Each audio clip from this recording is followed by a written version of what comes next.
Jemaah Haji Indonesia mulai memanfaatkan layanan kargo haji untuk mengirim barang yang dibeli di Tanah Suci. Layanan ini menjadi solusi bagi jemaah dalam mengantisipasi kelebihan muatan barang bawaan sepulang berhaji. Berikut liputan jurnalis Kompas TV Jihan Novita dari Madinah, Arab Saudi.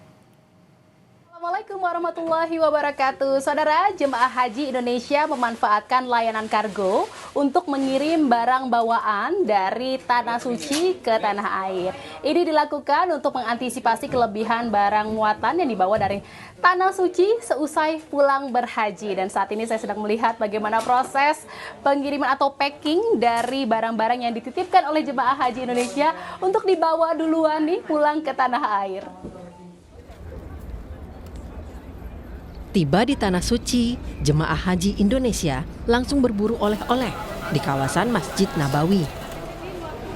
Warga memborong beragam cenderamata khas Arab Saudi, mulai dari gantungan kunci, dompet, aksesoris, pakaian, hingga minyak wangi.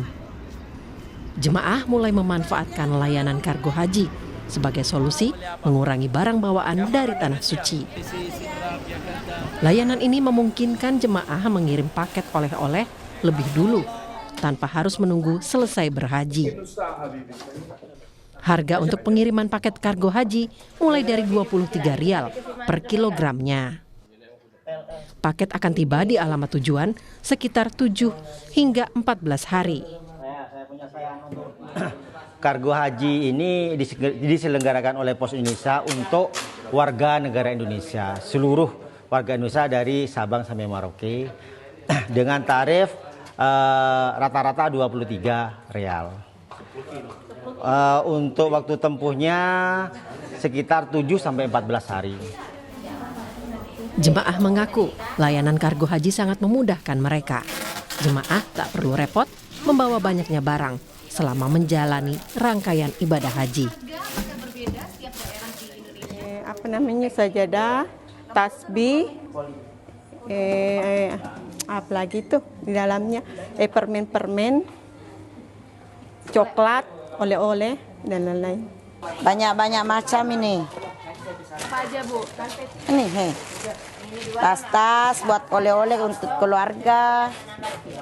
Kira-kira berapa kilo, Bu? 10 kilo. Saya kira pertama bahwa masyarakat berpikir praktis bagaimana mereka bisa menyesuaikan bawaan barangnya yang berat sehingga ketika nanti pulang ke tanah air tidak terbebani dengan barang yang ada. Paket jemaah secara otomatis diasuransikan oleh pengelola kargo haji. Tujuannya agar barang jemaah terjamin sampai di alamat tujuan. Setelah proses packing, barang bawaan jemaah haji Indonesia ini langsung dikirim ke tanah air melalui penerbangan pesawat Garuda Indonesia. Layanan ini bisa digunakan dan dimanfaatkan oleh jemaah haji Indonesia sebanyak 2 kali dengan berat barang bawaan sebanyak maksimal 35 kg bebas pajak. Jihan Novita, Kompas TV, Madinah, Arab Saudi.